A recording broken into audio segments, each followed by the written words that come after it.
है guest house में लाल bag घूम रहे हैं, प्रोडक्शन हाउसेस से मिल रहे थे, बात नहीं बन रही थी, फिर क्या हुआ? नहीं बात बन रही थी, मिल लेते थे हाँ, लोग वो बुलाकर। अपॉर्चुनिटी तो नहीं मिल रही थी ना कि जी मिले। हाँ, मतलब ये नहीं था कि मैं सीधा जाके the owner of the production house से मिल पा रहा हूँ या कुछ, बट जो लोग आपको देखते हैं, जो लोग कास्टिंग करते हैं, उन हाँ। लोगों से मुलाकातें हो रही थी। और आई हैव गिवन अबाउट रफली अबाउट, मेरा ख्याल है कुछ नहीं तो 35-40 ऑडिशंस अच्छा, इन कराची। सुनो नेपोटिज्म वालों 35-40 ऑडिशंस आपने दिए जी डिफरेंट हाँ, प्रोडक्शन जी हाउसेस हाँ। को for different projects, rejected and all of them? Most of them. उसमें मोर सो देन द एक्टिंग होता था कि यार कईयों ने कहा हुआ है ऑन माय फेस कि नहीं हीरो नहीं लगता, अच्छा, और कईयों ने कहा हुआ है कि यार छोटा लगता है। अरे वो मैंने कहा यार अब इन चीजों का मैं कुछ कर नहीं सकता। हीरो कैसे नहीं लगता? हीरो तो लगते हो। सर वो लोग कास्टिंग एजेंसी बाल जो छोटे भी थे हैं, तब, ये क्या था, ये कोई और दाढ़ी नहीं थी, क्या वजह हो सकती है? सर पता नहीं। हीरो तो बट लगता है यार, क्या कह रहे हो? नहीं, क्या कह रहे हो? It's fine. आई गेस वो शायद अच्छा देन उस वक्त फिर इमोशन 35-40 ऑडिशंस दे दिए हैं, रिजेक्ट हो गए, लोग ये भी कह रहे हैं कि यार हीरो नहीं दिखते और अभी छोटे दिखते हैं व्हाटएवर, वो उसका टोल कैसा होता है इंसान के ऊपर? इतना खर्चा लेके आए हैं, मैनेजमेंट करनी है, घर भी जाना है पीछे, वो सर कुछ बड़ा अचीव ज़्यादा भी करना स्ट्रेस था, बहुत शदीद स्ट्रेस था। फिर मैंने बीच में थोड़े से और पैसे मंगवाए घर से। है। अब्बू से मुझे शदीद ज़लालत हुई, क्योंकि अब्बू ने फिर मुझे उस टाइम पे ये भी कह दिया, उन्होंने मुझे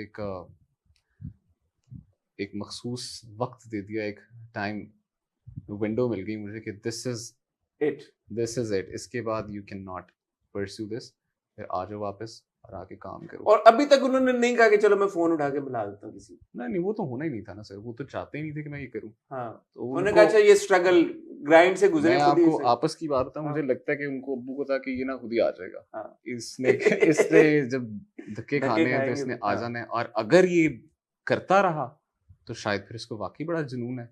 तो वो उस चीज के भी बड़े ये कायल है बड़ी कि अच्छी बात है। जी ये मैं सोहेल साहब sir, this is very good, this is a good lesson for all the parents out there कि बच्चों को छोड़ो यार, पता खुद ही चल जाएगा। जी सर, बस वो हमारी ऊपर से ट्रेनिंग भी ऐसी थी कि मुझे ये बिल्कुल भी कभी इस चीज़ की वो हुई नहीं, मतलब महसूस नहीं हुआ कि बड़ा कोई ग्राइंड में से गुजरा, ये हाँ, वो मैं उल्टा एंजॉय कर रहा था। क्योंकि sir from where I was coming, I to be very honest, I had some very very good opportunities जिंदगी गुजारने के लिए, और work professionally. Work wise professionally I had some very good opportunities which could have been handed over to me इस काम के अलावा।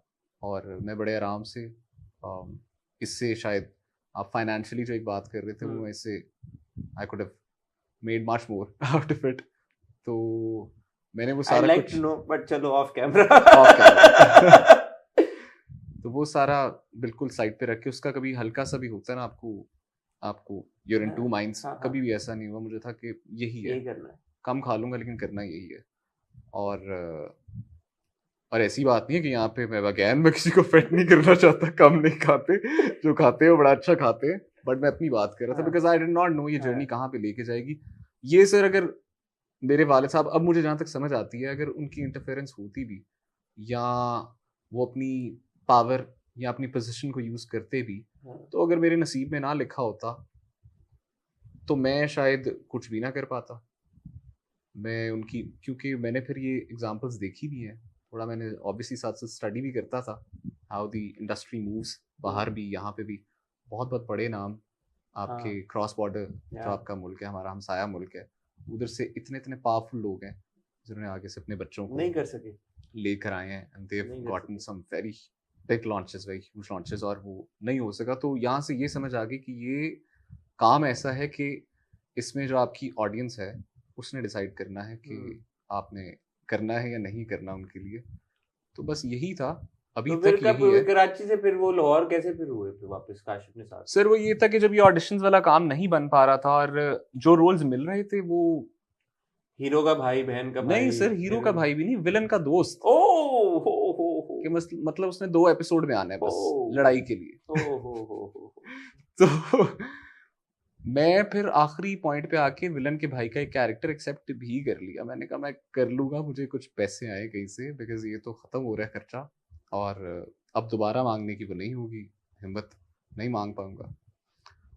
तो वो भी पाइपलाइन होना शुरू हो गया। मैं कहा यार ये काम थोड़ा खराब है, फिर मैंने सर यहाँ पे आपका कराची आर्ट्स काउंसिल है, जी मैं वहाँ पे गया, वहाँ पे दावर महमूद साहब हैं, बिल्कुल वो थिएटर करते हैं। आई वेंट देयर, मैंने उनको जाके बताया, मैंने कहा सर मैं एस्पायरिंग एक्टर हूँ। पहले उधर घुसने नहीं दिया उन्होंने मुझे बाहर, वो आपका जो मेन गेट है उधर गार्ड्स ने कहा भाई किधर कौन तो मैंने कहा मुझे अंदर उनसे मुलाकात करनी है। तो उन्होंने कहा जी कि नहीं। यहाँ पे मैंने अपना एक कॉन्टैक्ट यूज़ किया, हमारे एक फैमिली फ्रेंड है शाह शराबीन साहब जी जी जो जी थिएटर करते जी हैं। जी जी तो मेरा सर से राब्ता था शाह शराबीन साहब से, तो मैंने उनसे कहा कि सर मुझे, आपने शराबील के साथ कभी काम वैसे किया हुआ नहीं है थिएटर सर में? मैंने उनकी बड़े तरले मिन्नत की थी लेकिन वो हाँ इधर थे नहीं, वो लंदन थे। अच्छा अच्छा वो हाँ लंदन में रहते हैं ना, तो हाँ, वो अब उन्होंने काम काफी कम कर दिया हुआ है, हाँ उनका वो वक्त और था शायद जब वो यहाँ पे मैंने काम भी ऑडिशन दिया तो मुझे भी रिजेक्ट किया था। कोई बात तो उन्होंने दावर साहब से कहा कि यार ये लड़का है अपना बॉय है, इससे मिल लो। तो मैं दावर साहब के पास गया। मैं सर मैं ये कहता हूँ कि मैं बड़ा ना ब्लेस्ड हूँ कि मुझे लोग जो मिलते हैं ना जिंदगी में, वो कह लें वो मुझे ऐसे ही लगता है कि वालिद साहब के एजेंट्स हैं। वो सेम वही एग्जैक्ट प्रिंसिपल्स और वही सारी चीज़ें लेकर आते हैं। मैं दावर साहब के पास गया, मैंने उनको कहा सर मैंने थिएटर पे मैं कुछ करना चाह रहा हूँ। उस टाइम वो कर रहे थे अनकही, हम्म एक थिएटर हो रहा था अनकही। तो उन्होंने कहा कि अच्छा लड़के ऑडिशन वगैरह करते हैं फिर देखते हैं। तो मैंने ऑडिशन दिया, कहते हैं ठीक है कर लेते हो तुम काम, लेकिन मैं तुमसे काम नहीं करवाऊंगा, तुम एडी की जॉब करो। ये मैंने बात पहले नहीं बताई हुई कहीं पे भी। तो एडी मतलब assistant director. Assistant director, third AD, क्योंकि अच्छा दो वो भी एडीज थे, थर्ड एडी। दो एडीज थे उनके पहले से ही, जो उनका मेन एसोसिएट था और एक उनका सेकंड हाँ एडी था। तो मुझे थर्ड एडी की जॉब मिल गई। तो उन्होंने कहा कि तुम ये जॉब करो और हम जब टूर करना स्टार्ट करेंगे तो फिर मैं तुम्हें बैकअप में ये फलाने वाला कैरेक्टर करवाऊंगा। मैंने कहा ठीक है सर, पैसे मिलेंगे इसमें कुछ? तो उन्होंने मुझे कहा कि जी 35,000 रुपया महीने का। मैंने कहा "डन, दे बस आप करवाए जो करना है।" तो अब दिस इज वेरी, मतलब completely opposite to the lifestyle I was coming from. हाँ तो बट मैं इसको बड़ा एंजॉय कर रहा था इस सारी चीज़ को, क्योंकि ऑब्वियसली मैं अपनी मर्जी से आया था और मैं ये करना चाह रहा था। मैं भी यही चाह रहा था कि ये सीख मिले एक। तो फिर उनके साथ एडी लगा रहा, सारी रिहर्सल्स होती रही, 2 ढाई महीने मैंने वो किया और ड्रामा ऑन एयर आने में मेरा ख्याल है 9-10 दिन रह गए थे तो कोविड आ गया। ओ लो, और कराची में ही पहले पेशेंट्स आए। हाँ और मज़े की बात सर ये है, जितने कोविड के वो सिम्टम्स बता रहे थे ना सब मुझे थे। मैं, मेरा ख्याल है वो जो खबरों दिस में आ इज रहा अर्ली था 2020। जब भी था कोविड, हाँ 19 मार्च 19 2020। 20 या 19, जब भी कोविड जब आ रहा था कि हाँ हाँ हाँ 3 मुसाफिर आ गए हैं बाहर से हाँ उस और वक्त टेस्ट एंड स्मेल गॉन। वो फैला चुके थे, टेस्ट एंड स्मेल गॉन, दर्दें आ रही हैं, दर्दें जा रही हैं, ये वो। और ये मैंने बाद में टीवी पे देखे ना जब सिम्टम्स, हाँ क्योंकि वक्त नहीं मिल रहा था जॉब की वजह से। तो एक दिन मैंने गेस्ट हाउस में खबरें लगा के देखा, मैंने कहा अच्छा ये हो रहा है। मैंने कहा ओ उसके बाद हुआ है कभी?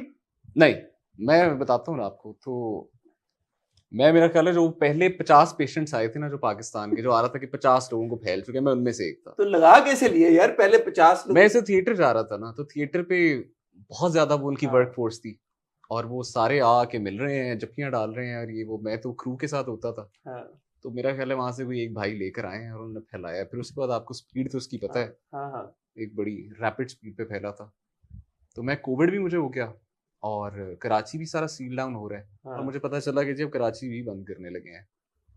तो मैंने कहा मैं फ्लाइट से जाऊंगा, टेस्ट हो रहे हैं, इन्होंने मुझे पकड़ के अंदर बंद कर देना। उस टाइम तो सर हाँ मतलब बिल्कुल लिटरली zombies की तरह आप लोगों को अंदर कर रहे थे। या तो वो एक बड़ा स्केयर था। फिर मैं बाय रोड गया कराची से हाँ लाहौर, उधर पहुंचा, बंद हो गए काफ़ी देर। फिर मैंने कहा पता नहीं क्या होगा, बट खैर घर वाले भी कोई इतना वो माइंड नहीं कर रहे थे मेरा घर पे रहना या फारिग रहना, वो जो चंद एक महीने थे, क्योंकि सब पूरी दुनिया हाँ बंद थी। वो जब खुला तो फिर दोबारा मैं, चूंकि सर ये इस नेटवर्क में मैं स्कूल वाले टाइम से ही था जहाँ पे बच्चे आर्ट्स एंड मीडिया या वाली फील्ड में जाना चाह रहे थे, तो वो वाले थे कनेक्शंस। फिर दानियाल था मेरा बड़ा अच्छा दोस्त, जो कि थोड़ा पहले से काम में आ गया था और वो जानता था लोगों को, तो उससे भी बातें हुई और लोगों से ही बातें हुई। तो फिर आई वाज टोल्ड कि काशिफ निसार साहब हैं,